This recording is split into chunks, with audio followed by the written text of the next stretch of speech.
அனைவருக்கும் வணக்கம். சுபமாரிமுத்து திருப்பூரிலிருந்து இந்த பதிவு உங்களுக்காக. 2022 சிம்மராசிக்காரர்களுக்கு இந்த வருஷம் புத்தாண்டு எப்படி என்று பார்ப்போம். இப்போ சிம்மராசிக்காரர்களுக்கு என்னென்ன யோகங்கள் இருக்கிறது, நல்லது எது கெட்டது எதுன்னு இதில் தெரிஞ்சுக்கலாம். இப்போ உங்களுடைய ராசிக்கு 7ஆம் இடத்துல குரு இருக்காரு, கும்பராசியில குரு இருக்காரு, இருந்து 7ஆம் பார்வையை பார்க்கிறார்.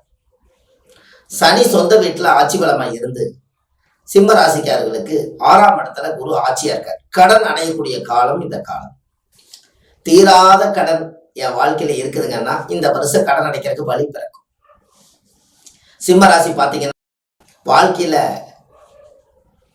எல்லா குணங்களுமே அவங்களுடைய ராசியில பார்த்தீங்கன்னா அவங்களுடைய கஷ்டம், அவங்களுடைய துன்பம், துயரம் இது எல்லாமே யாருக்கிட்டையுமே சொல்லாம கௌரவமா வாழக்கூடிய ராசி சிம்மராசி. இந்த சிம்மராசின்னு கேட்டாலே தனக்குன்னு ஒரு அதிகாரம் கையில் எடுத்துக்குவாங்க. தன் வாழ்க்கையில ஒரு பெரிய லெவல்ல உயர்ந்து வரணும் அப்படிங்கிற உயரணும் உயரணும் உயரணுன்னே அவங்களுடைய வாழ்க்கையில தேடல் இருந்துகிட்டே ஒரு அதிகமா கோபம் அதிகமா இருக்கும். சிம்மராசிக்காரர்களுக்கு அந்த அளவுக்கு நேர்மை அதிகமா இருக்கும். எங்க கோபம் அதிகமா இருக்குதோ அங்க நேர்மை அதிகமா இருக்கும். இதை நம்ம தெரிஞ்சு வச்சுக்கணும். கோபமே அங்க வல்லேன்னு வச்சுக்கோங்க, அவர் மர்மமா நம்மளை பழி வாங்கிடுவார். அதனால கோபம் அதிகமா இருக்கிற இடத்துல நேர்மை அதிகமா இருக்கும். நேர்மை அதிகமா இருக்கிற இடத்துல கோபம் ஜாஸ்தியா வருது. அப்போ இந்த சிம்மராசிக்காரர்களுக்கு இந்த வருஷத்துல ஆடாத கூத்தாடினாலும் காரியத்தின் மீது கண்ணோட்டமா இருந்தால் இந்த வருஷம் ஒரு அசுர வளர்ச்சி உங்களுக்கு காத்துட்டு. மகா கும்பத்துல குரு பகவான் இருந்து 12 வருஷத்துக்கு ஒரு முறை கும்பராசியில உட்கார்ந்து 7ஆம் பார்வையாக பார்க்கிறார். அப்ப உங்களுடைய ராசிக்கு 7ஆம் பார்வை ஒரு சிறப்பான பார்வை அல்லவா? இது 12 வருஷத்துக்கு ஒரு கதை 7ஆம் பார்வை கிடைக்கும். அது இந்த வருஷம் உங்களுக்கு அது கிடைச்சிருக்குது. இதை பயன்பற்றி பெரிய ஆளா வரணும். நீங்க சிம்மராசி மாதிரி ஒரு கஷ்டப்பட்ட ராசி எதுவுமே இல்லை. ஏன்னா சிம்மராசி கௌரவத்துக்காகவே அவருக்கு ஏதாவது ஒரு காரியம்னா அவருக்கு ஒரு பொன்னாடை போத்தி ஒரு மாலை போட்டோம்னு வச்சுக்கோங்க, காலையில இருந்து பொழுத வரைக்கும் நம்ம கூடவே இருப்பார். நம்மளுக்கு ஒரு புகழ் கொடுத்துட்டாரே, நம்மளே ஒரு புகழ்ச்சி ஆக்கிட்டாரே அப்படின்னு. ஏன்? அது புகழ் ராசி.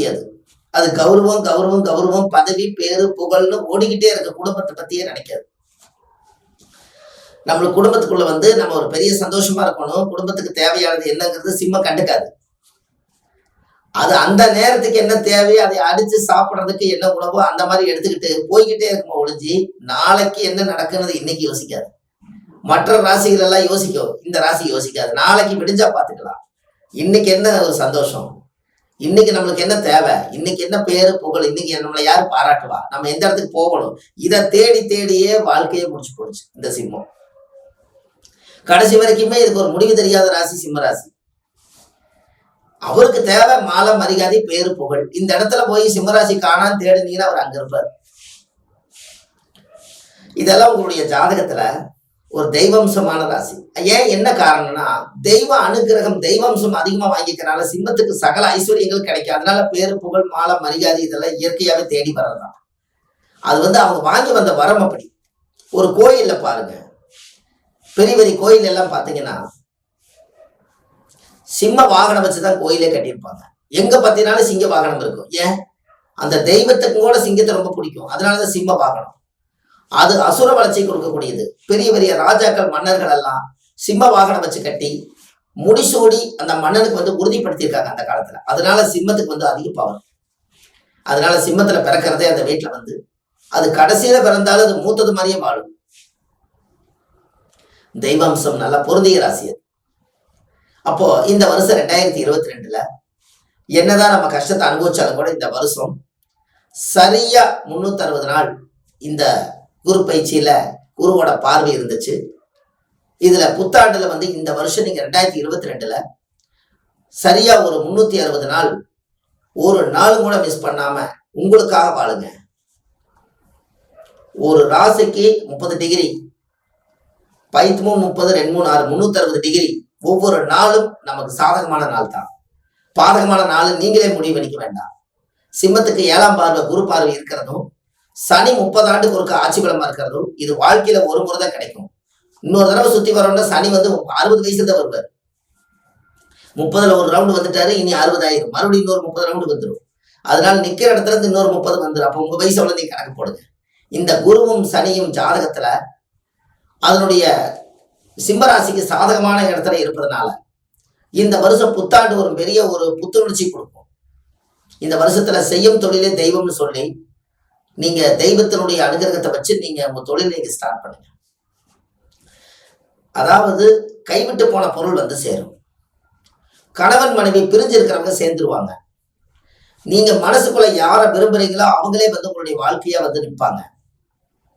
தெய்வ அனுகிரகங்கள் கிடைக்காம இருக்கிறவங்க தேடி போகாம தெய்வம் நம்மளை தேடி வரும். சொத்து பிரச்சனைகள் சீக்கிரமா தீரும். கோர்ட்டு விவகாரங்கள் எல்லாமே மாறுபடும். தீர்ப்பு நம்மளுக்கு கிடைக்கும் சாதகமா. ஒரு பெரிய ஒரு சிறை வாழ்க்கையிலிருந்து வெளியில ரிலீஸ் ஆகி வருவாங்க. உங்களுடைய பொருளாதாரம் யாரு உங்ககிட்ட பணம் வாங்கிட்டு ஏமாத்துறாங்களோ அவங்க இந்த வருஷம் கொண்டு கொடுப்பாங்க. பொண்ணு தேடிக்கிட்டே இருக்கிறவங்க பொண்ணே அமைதின்னு சொல்றவங்களுக்கு திருமண வாழ்க்கை கைகூடும். அது குருவோட பார்வை வந்து 7ஆம் பார்வை இருக்கிறதுனால குரு என்பது குழந்தை. அந்த வீட்டுல கன்சீவ் ஆகாம இருக்கிறவங்க கன்சீவ் ஆவாங்க. அது காலச்சக்கரத்துக்கு அது 5வது வீடு. இந்த குருவும் பாக்குறதுனால எல்லாம் சேர்ந்து காலச்சக்கரத்துக்கு 5வது வீட்டை பாக்குறதுனால அந்த வீட்டுல வாரிசு உருவாகும்.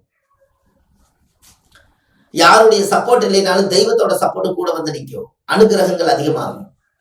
குலதெய்வ சக்தி அந்த வீட்டுக்கு அதிகமா வந்து சேரும். கோயில் காரியங்கள் ஏதாவது பாதை நிறுத்தி வச்சிருந்தீங்கன்னா இந்த வருஷம் முழுமை அடைஞ்சது கும்பாபிஷேகம் நடக்கும். அப்ப சிம்மத்துக்கு வந்து பதவி பேர் புகழ் இந்த வருஷம் கைகூடி வரும். பச்சைங்களை சைன் பண்ணக்கூடிய யோகம், கிரீடம் தலையில வைக்கக்கூடிய யோகம் இந்த வருஷம் இருக்கு. இது எல்லாமே உங்க ஜாதகத்துல ஒரு பிளஸ் ஆன காலம் அல்லவா? அப்ப இந்த காலத்தை நீங்க தான் அது சாதகமா பார்த்து செய்யணும். அப்போ இந்த வருஷம் சிம்மராசிக்காரர்களுக்கு காதல் திருமணம் ரொம்ப ஜாஸ்தியா இருக்குது. அப்ப நம்ம விரும்பிய வாழ்க்கையை நம்ம அமைச்சுக்குவோம். ஆனா வாழ்க்கையில வெற்றியாக்கிறதுக்கு போராடி நம்ம ஜெயிக்கணும் அல்லவா? இது எல்லாமே உங்களை சார்ந்த விஷயம்தான். உங்க குடும்ப வம்சாவளியில பாரம்பரியமா நீங்க வாழ்ந்து கொண்டிருக்கக்கூடிய சொத்து, பாரம்பரிய பேர் கல்வெட்டுல வரும் இந்த வருஷம். இது எல்லாமே உங்க ஜாதகத்துல ஒரு சிறப்பான காலம். சிம்மராசிக்காரர்களுக்கு சென்ற இடமெல்லாம் சிறப்புன்னு சொல்லுவாங்க முன்னோர்கள். அதுபோல இந்த வருஷம் சென்ற இடமெல்லாம் சிறப்பு. உங்க குலதெய்வத்தை இப்ப நல்லா கெட்டியா பிடிச்சுங்க. இந்த வருஷம் காலச்சக்கரத்துக்கு அது 5வது ராசி. 5ஆம் இடம் என்பது குலதெய்வம். குலதெய்வத்தை வந்து வணங்கிட்டு விளக்கேற்றி வச்சுட்டு நீங்க போனீங்கன்னா போன காரியம் சக்சஸ் ஆகும். இப்படியெல்லாம் சிம்மராசிக்காரர்களுக்கு இந்த வருஷத்துல கோச்சாரத்துல வந்து குரு கும்பராசியில இருந்து தன்னுடைய ராசிக்கு 7ஆம் பார்வை இருப்பதனால இந்த வாழ்க்கையில ஒரு பெரிய மாற்றங்கள் உருவாகும். தாம்பத்திய வாழ்க்கையில ரொம்ப மனவெறுப்பா இருக்கிறவங்களுக்கு தாம்பத்திய வாழ்க்கை இந்த வருஷம் மனநிறைவா கைகூடி வரும். அவங்களுக்குன்னு ஒரு சந்தோஷம்ங்கிறது ஒண்ணு வேணும் அல்லவா? அந்த வாழ்வாதாரமும் இந்த ஜாதகத்துல பலமாகும். விட்டு கொடுத்து போனீங்கன்னா மட்டும்தான் இது எல்லாமே நீங்க அடைய முடியும். விட்டு கொடுக்காம கௌரவம் உட்காந்துருந்தா இது எல்லாமே நம்மளை விட்டு போயிடும். அதனால நீங்க விட்டு கொடுத்தா அனுசரிச்சுதான் வாழணும். இப்படி எல்லாம் சிம்ம ராசிக்காரர்களுக்கு இந்த 2022ல இப்படி ஒரு அசுர வளர்ச்சி உங்களுக்கு இருக்குது. அதனால உங்களுடைய வாழ்க்கையில ஒரு மாற்றத்தை நீங்க கண்டிப்பா ஏற்படுத்தி உங்க வாழ்வாதாரத்தை பலப்படுத்துங்க. தெய்வத்தினுடைய அனுகிரகம் இருப்பதனாலையும் கிரகாம்சம் இருப்பதனாலையும் கோச்சாரத்துல கிரகங்களும் நல்ல நிலைமையில் இருப்பதனாலையும் சிம்மத்துக்கு அதிமிஞ்சிய ஒரு பவர் இருக்கல்லவா? அதனால கண்டிப்பா இது ஒரு பெரிய சிறப்பு. இது கண்டிப்பா நீங்க பண்ணுங்க. இப்படி எல்லாம் உங்களுடைய வாழ்க்கையில சிம்மராசிக்காரர்களுக்கு இந்த வருஷம் அப்படி இருக்கு. எதுலையெல்லாம் ஏமாந்தீங்களோ அதுல எல்லாம் வெற்றி காணுவீங்க. இப்படி எல்லாம் இந்த வருஷம் 2022ல ஒரு மிகப்பெரிய மாற்றத்தை கண்டிப்பா கொடுக்கும். நீங்க சிம்ம ராசியா இருக்கிறனால நரசிம்மரை போய் பார்த்துட்டு வாங்க. லட்சுமி நரசிம்மரை போய் ஒரு முறை வாழ்க்கையில சாமி கும்பிட்டு வாங்க. 2000-3000 வருஷம் பழமை வாய்ந்த சிவனுடைய ஆலயத்துக்கு போய் ஒரு முறை சாமிக்கு அபிஷேக பூஜை பார்த்துட்டு வாங்க. முதியோர்களுக்கு உணவு தானம் செஞ்சுட்டு வாங்க. ஆதரவற்ற குழந்தைகளுக்கு ஒரு வஸ்திர தானம், ஒரு அன்னதானம் பண்ணிட்டு வாங்க. தர்ம வழியில கொஞ்சம் போங்க. தர்மங்கள் செய்ய செய்ய கர்மங்கள் குறையுமா? தீர்மம் எந்த புக்கிலையுமே இல்லை. கொஞ்சம் கர்மத்தை குறைச்சிக்கலாம். அப்ப தர்மம் வந்து நம்ம வீட்டுக்குள்ள வந்து அப்போ இந்த ஜாதகத்துல அப்ப புண்ணியம் செய்வதற்கே புண்ணியம் செய்திருக்க வேண்டும். உங்க வாழ்க்கையில ஒரு மிகப்பெரிய ஒரு அசுர வளர்ச்சி இந்த வருஷம் காத்துட்டு இருக்குது. நீங்க நினைச்சபடி வாழ்க்கையில எண்ணிய காரியம் பலிதமாகும். மலை மேல போனாலும் இலை மேல சாப்பாடு உண்டுன்னு அந்த காலத்துல முன்னோர்கள் சொல்லுவாங்க. எங்க போனீங்கனாலும் அன்னத்துக்கு பஞ்சம் இருக்காது. தன்னுடைய உடைக்கு பஞ்சம் இருக்காது. அதனால ஆண்டவன் இந்த ரெண்டையுமே குறையில்லாமல் உங்களுக்கு கொடுத்துருக்காரு. அதனால இதில் நீங்கள் ஒரு வாழ்க்கையில் ஒரு புதிய பாதையை அமைச்சு அந்த பாதையை தவறாமல் நீங்கள் போயிட்டு வந்தால் இந்த வருஷம் சிம்மராசிக்காரர்களுக்கு ஒரு பெரிய அசுர வளர்ச்சி காத்துட்டு இருக்குது. இந்த நாள் இனிய நாளாக ஒரு மாறணும், உங்களுடைய வாழ்வாதாரமும் நல்லா உயரணும்னு சொல்லி அடுத்த பதிவில் உங்களை சந்திக்கிறேன். சுப மாரிமுத்து, திருப்பூர்லேருந்து. இதை சப்ஸ்கிரைப் பண்ணி வச்சுக்கோங்க.